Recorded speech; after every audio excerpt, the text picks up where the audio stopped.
What's up, everybody? Welcome to the Fan of Life channel, Fan of Life show. Today's episode is a unique one. It will be audio only after this introduction. And the reason for that is my guest for the day, Coach Casey Halstead, had to be on the road while filming our interview. He wanted to honor our time slot, so he called in for the interview. But some of the connection was a little bit shaky. I am going to still publish this, obviously, because I think a lot of what he said needs to be heard. A lot of gems.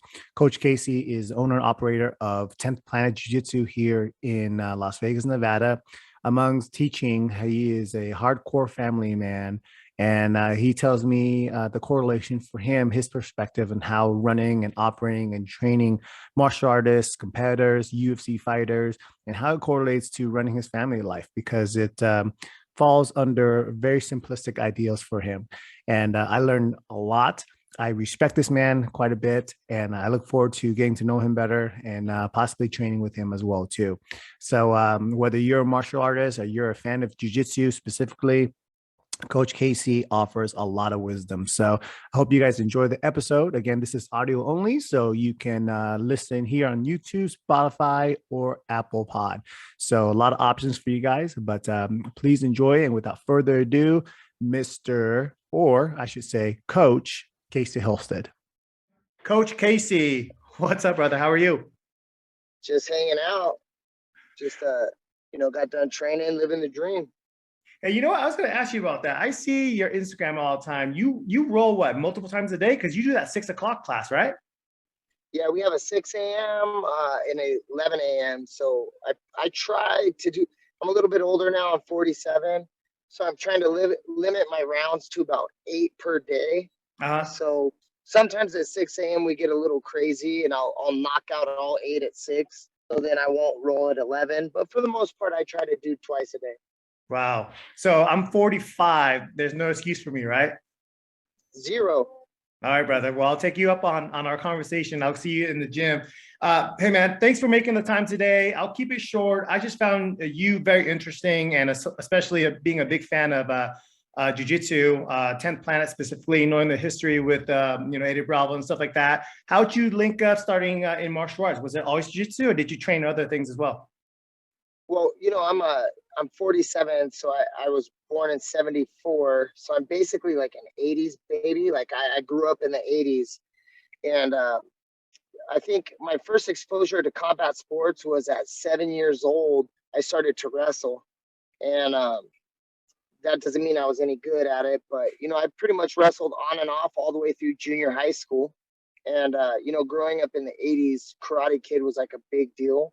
So we pretty much throughout my whole entire life until about junior high school, I was in and out of like regular strip mall karate classes and stuff. Then came along a gentleman by the name of Hoist Gracie that kind of just shook the world, right? Oh yeah, yes sir. The grappling arts always made sense to me. Mm-hmm. And once I found jiu-jitsu, it was a little later. I got married and was like doing the working life and doing all of that. And when I found jiu-jitsu, I just dove in head first, and it's been 2 to 3 times a day ever since. Really? What year was this then when you first found jiu-jitsu? Oh, geez, I'm 47. I was like 29, so wow. 18 years ago, about Wow. So was it what program was it under? Because I'm assuming you discovered 10th Planet later, or was it always 10th Planet? No, it was later. I came up in a traditional gi school. Okay. Pretty much all the way to brown belt. Gotcha. And then I had a falling out with my instructor, and we were a Brazilian jiu-jitsu school, but heavily into MMA. So, but back in those days, it was basically still styles make fights type of deal. Yeah. So we were training for MMA fights in gis, and it was a highly competitive room. I mean, my first instructor gave me tons and tons of basics that I still use today. But it was really closed off and political, and you couldn't cross train. And, it was just like a really old school environment. Mm-hmm. And we had a disagreement, caused me to leave. I ended up hooking up with Ron Turner, who also came from that school too. And we just kind of hit it off, and we started training together. we started our own. Well, he had started it prior to me coming in, but it was called Subtech MMA in Irvine. And we had a few 10th Planet guys that would drop in. One of them was training out of 10th Planet Riverside. And he would drop in and train with us like 2-3 days a week because he worked in Irvine. So instead of sitting in traffic and driving home, he would just come to our 6 p.m. class. And then I don't know if you're familiar with the Freak Brothers, Boogie and Geo. Oh yeah, I know Geo. Yeah. Yeah, before Boogeyman was an MMA fighter first, and before I was even 10th Planet, Boogeyman would jump on a train from San Diego and come up to Orange County and train with me, and we would train MMA. So I was exposed to 10th Planet long before I was actually part of 10th Planet, and then I started making trips out to Hollywood to train with Eddie. Mm-hmm. And as soon as I did, I realized that the politics it doesn't have to exist in jiu-jitsu, and that there's tons of other options out there. And it was almost like someone opened up the windows to a dark room and let all this light and air in. And wow. I was like, wow, man, jiu-jitsu is really not as restrictive as I thought it was. And Eddie really changed the way that I see jiu-jitsu and the way that I do things. And I'm forever in debt to him for it.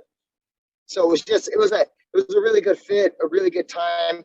We hit it off great. We ended up closing Subtech MMA and opening 10th Planet Costa Mesa. Gotcha. So that was your first history. So that was your first school, because you have 2 in the Las Vegas area now, right? Yeah, at one point prior to the pandemic. So I think it was March of 2020 when we closed down temporarily for 10th Planet Costa Mesa, Orange, Fullerton, Irvine, the two in downtown, and then the one in Henderson. And then I had one in Tucson, and then I have a kickboxing gym in Fountain Valley.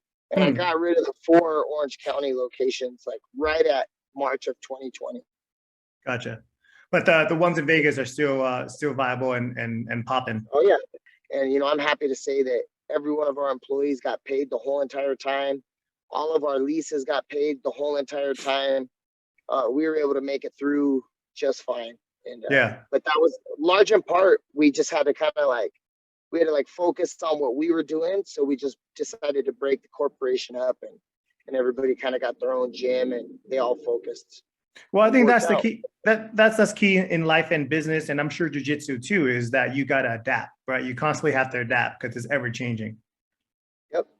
It was a huge, everybody tried to go online and do jiu-jitsu at home. And, to be honest, I'm going to go ahead and come out and just say it, but we were only shut down for 2 months, flew under the radar up until, a couple of weeks ago when the governor lifted the mask mandate, Yeah. Maybe he's a secret jiu-jitsu fan. I doubt it, but who knows? I doubt it. Well, man, that's beautiful, man. I think that's one of the things that I do admire about you and about a lot of the jiu-jitsu world is that, number one, you guys are very welcoming, very open from what I experienced. I dabble in jiu-jitsu off and on, nothing serious like you. But whenever I go to a different school, a different whatever, for the most part, people are pretty open, and people just want to, like you said, man, they're like surfers, right? It's like, let me surf, let me roll, like you said, let me take care and live my life and leave me alone. And life is gravy. And I think if we can get back to that, man, I think it'd be a better place for sure. So I love what you said about that. So let me ask you this, Coach. You're one of the rare ones that shouldn't be rare, but you're one of the rare ones that get to live your life, which I believe the American dream. You found something you love, you built a business around it, you're flourishing, and you get to be involved every day. And I doubt you wake up going, damn, it's Monday. I think you're probably excited when the week starts again, right? Am I wrong or am I right about that? No, you're right about that. It's funny that you bring that up because I've engineered my life.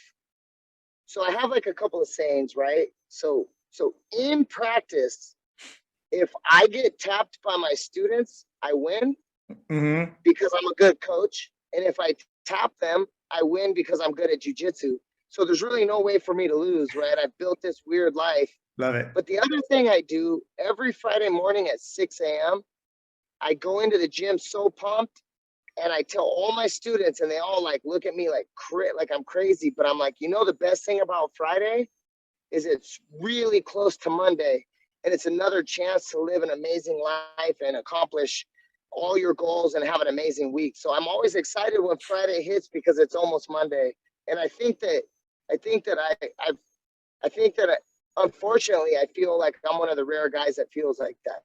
Yeah. Because on the weekends we don't train as much. We train like once on Saturday and once on Sunday. Even though I love being on the golf course with my kids, like that's actually my favorite thing to do. But I love jujitsu, so it's like, man, it's almost Monday. Like I'm pumped. Let's go. And everybody just looks at me like I'm nuts. But that's beautiful, man. And I think you said the secret word there is you engineered your life. You got to live with how you want to design it, not just by accident, but how do you cultivate it, manifest it, and create it, man. And that's beautiful. But it was not easy. And that's the problem now with today. I've had 2 jobs with Fortune 500 companies. The last one that I had that I retired from when I moved to Vegas, I was working for an oil major in LA. And so at that time I had 4 gyms. I would get up at 5 a.m. and my shift, I was working at 980. So I was working like 6 to 3:30 every day. And then I had a guy who would run the morning practices for me at 10th Planet. And then I would drive home, I'd pick up my teenager, and we would head to the gym until 10 or 11 o'clock at night. This was every day for years. I didn't extract money out of the gym for the first 3 years. I was independently making money. And now what's happening, people see how effortless running gyms is because we've been doing it so long. We make it look that way, but it's actually pretty hard to do. And it takes a lot of hard work. And if you're coming at it from a perspective of like it's just going to be easy, you're going to have a hard time, but coming up in corporate America, I feel like it gave me a unique advantage over a lot of guys because I was running the gyms, I was working at the oil major, and I was also coaching fighters. At the time I had like Tony Ferguson, Mark Munoz, Matt Lopez, Chito Vera, Alex Perez. I had a lot of guys, and I was burning the candle at both ends. And Carlos Esparza, so it's like things don't just happen. Like you got to grind and work. And I think as far as like competitive jiu-jitsu, everybody's got that figured out. You need to be in the gym, you need to be working hard, right? But you can't overlook the business aspect either, and I think that I'm really lucky that I had to suffer through corporate America for so many years. It's actually paid major dividends for me now. No, that's great. That's great. And I think that's a good motivation and real life example of how you can transition. It's like you take that skill set of corporate America and you build it around what you value, what you love. In your case, is jiu-jitsu. Because like you said, man, you can be a world champ jiu-jitsu and you decide to open a school, but if you don't understand earnings, you don't understand taxes, you don't understand income in, income out, payroll, you're going down, buddy. It's funny because I was actually paralleling a thought that Gary Vaynerchuk had, which someone sent me a video of his, and he was saying like from 9 to 5, you're working to make money, and then from 5 to 9, you're creating your exit from your corporate job. Yeah. So, it was like a more fiery video, but I didn't even realize I was doing that. I was working for this oil major, and I was making more money than I was worth. It was crazy. Like just the deals and like what actually was required. I mean, it was a great company. I would have never left, but they adopted a manufacturing model from Japan. It's called the lean manufacturing model. And one of the things that they did was they went through and they ran an analysis on the entire company, and they basically terminated everybody, and you had to reapply for your job. Oh, geez. During this process, I had already had the gyms, but I was never thinking about using the gyms as an exit to my corporate gig, right? And I actually retained my position. I was able to do it. But the one thing that they did is this lean philosophy ended up making me do that in my own personal life. Pulled a credit report. I looked at all my subscription services that I had, and I was like, holy shit, I'm spending $600 a month on Jiu-Jitsu magazine, on this app, on that app. And I immediately started canceling subscriptions, and I realized that I didn't need that much money to live. And then so that's the first step in like, oh, wow, I don't really need this job. I'm making enough money at the gym to actually, my corporate gig became expendable. And so they actually created my exit for me. They're the ones that showed me that if you really manage your finances and you lean everything out, Yeah. you could actually exist on very little money, and so that's what my wife and I did. And then we ended up having kids later in life. I was in my 40s when we had my 6-year-old, and I was like, you know what, let's just move to Vegas. So we left Orange County and came here. And at that time, that's when I retired from my last corporate job. Isn't that amazing? When you trim the fat and you trim the bullshit out of your life, it really is very minimal. People be surprised how little they can be comfortable with. And honestly, a lot of times how much happier they are too. Because you get out of that rat race, man. I mean, I'm pretty sure this is the happiest you've ever been compared to when you were at a corporate job. Oh yeah, I mean, my life's pretty simple. I have 3 pillars that I judge my life by, right? So like when it comes down time to make a decision, everything got really easy as I got older, because the first thing I do is I consider my wife. Hmm. Okay, I don't know what I'm going to do right now. This is a tough decision to make. How is this going to impact my wife?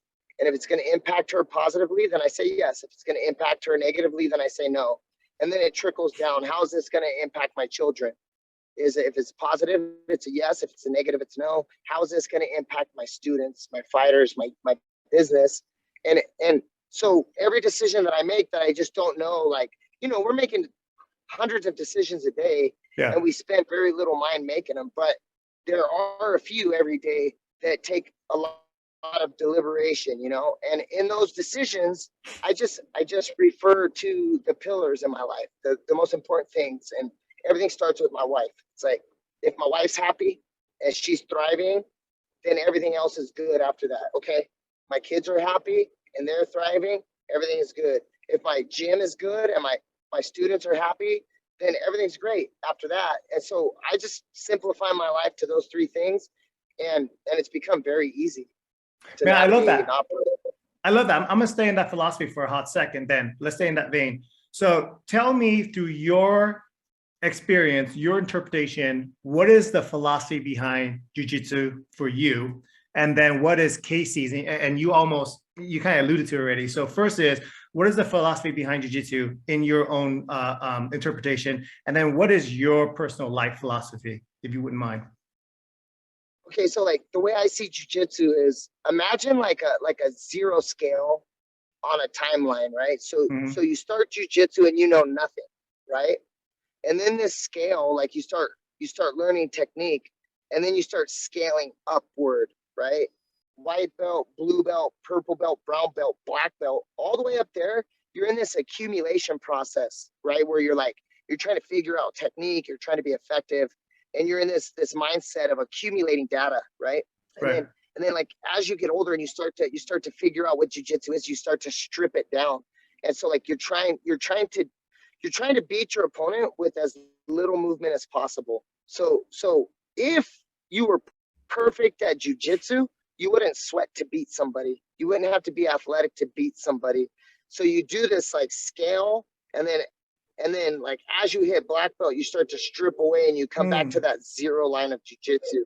And jujitsu should be really easy. So I guess for layman's terms and for like beginners, it's keep it simple, stupid, like make it highly effective and as effortless as possible. And then my family philosophy is just do what's right by them. I'm defined as a husband, a father, and a coach, and I just keep that real simple. So bottom line is keep it simple on both Yep, both ends, right? yep. Just be effective. I Yeah. the more you complicate things, and the more showy and flashy you try to get, uh, the further from the truth you're gonna get, and then you're gonna start getting into trouble. And just by nature, I'm a pretty violent guy. Like Mm. my default setting is to react with violence, right? And as a youth, I got into a lot of trouble because of that. So I've had to put in a lot of defense mechanisms to keep myself from reacting, right? And so using my family as a way to keep myself, it's just, that's what I said about the 3 pillars earlier, Yeah. is like when I don't know how to react, I mean, the first thing I do is just think of my wife, and I'm like, man, Like, would she be proud of the husband that she has? And, you know, it really keeps me in line. And would I want my kids to act like this?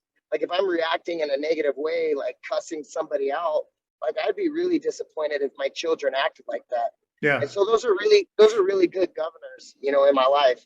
What is the misconception that you'd like people to get rid of or understand about the arts? Well, there's a few major obstacles. Like one is just the anxiety of coming into a gym. I mean, I still experience it when I travel out of the country. Let's say I'm in England and I'm going to go visit a gym where I don't know anybody. I still get butterflies. Like, I'm nervous. I'm like, oh shit, like, I'm nervous. And then you get in there and you train with them and you realize that everybody's more similar than different. Like, anyone Yes. that trains jujitsu, they're probably well balanced and well thought out and deliberate in their approach to life, and strict and disciplined and all these really great adjectives. You know, it's very rare that you find a high ranking douchebag in jiu-jitsu, because jiu-jitsu typically weeds those people out, you know? And so, Yes. like, I would say the number one thing that I want people to understand about martial arts, especially jiu-jitsu, is it's awesome and it's full of awesome people. And there's no right way. It's like, jiu-jitsu is not a one size fits all thing. It's like what's right for you. And really, it's happiness. Like, are you happy where you're at? And you're gonna have like performance anxiety, kind of like, you're gonna walk in, you're gonna be afraid. Like, that's normal. But once you do it, you're gonna be like, oh man, like, I have no reason to be afraid here. Like, this is awesome. Right. Right. That's And beautiful. you know, so that's like the one thing. That's like the one thing that I want people to know. And then the second thing is, like, you look at UFC fighters Uh-huh. and you think, oh my God, these guys are tattooed and these guys are like aggressive and they're trying to hurt each other. And if you think about it, most of those guys are college graduates. Most of Yeah. them wrestled in college. Most of them graduated college. Most of them are disciplined in their personal lives. And you know, it's crazy that they're professional people, most of them, and it's not what it appears to be. Right. Right. Most of the time, it's competition, obviously at the highest level, which at any degree, you have to have that discipline and that IQ to achieve high level success. So I second what you're Exactly. saying there, brother.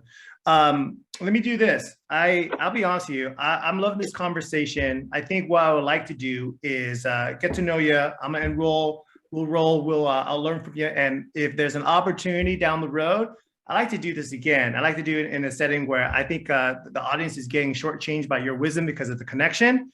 But this is a great conversation, man. So let me ask you this before I let you go, because I know you're a busy guy. If somebody's out there feeling stuck, what would be Coach Casey's advice to them to be unstuck?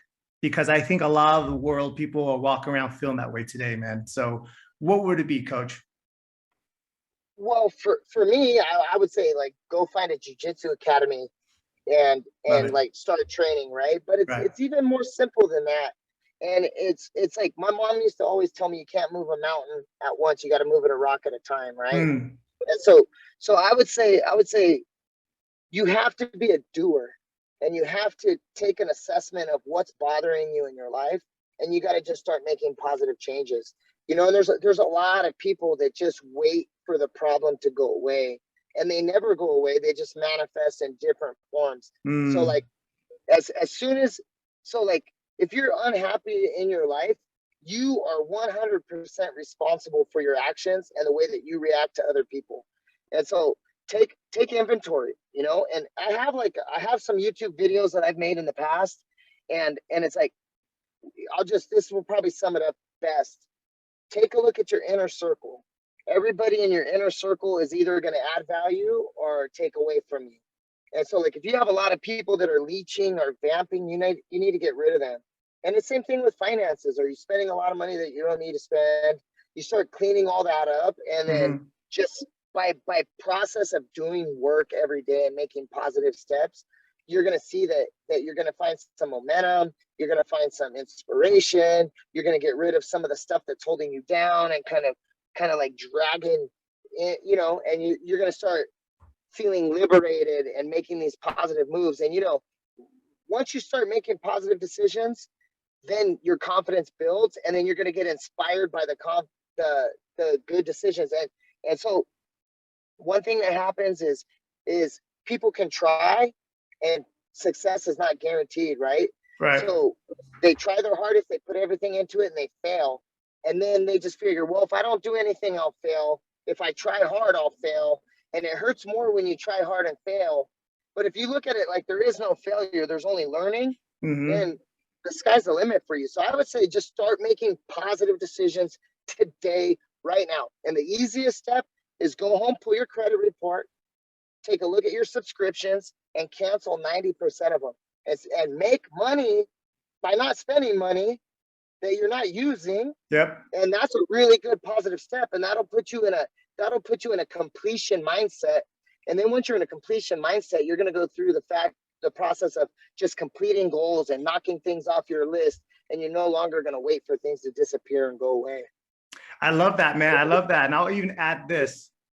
The money that you save of all the streaming bullshit, all the memberships that you do that you don't use on TV and what have you, all the tier plus subscriptions, put that towards a kickboxing gym, a jiu-jitsu gym, maybe 10th Planet, and go get yourself in shape, because the physicality, your well-being, your physical being, and your mental state go hand in hand. You want to be happy, you got to be healthy. How about this? I got a good thing to stop on. Let's say you have $300 a month in subscriptions. You cancel those subscriptions. You save that $300 a month for 1 year, and you go on a bitchin' vacation somewhere. There you go. And discover what is it that makes you happy. Coach Yes, Casey, sir. I'm going to link up with you in a couple weeks, sir. We're going to redo this again. I'm still going to post this because you dropped a bunch of gems, man. The connection was so-so, but I think it's worth it. And we'll do this again, but I'll see you in a couple weeks, sir. Cool. Maybe we could do it at your office or something. Love it. We'll be back next time. Love it. All love right, it. I'll be at the one in thank you. Henderson. Take care, sir. Take care. Yes, sir. See ya.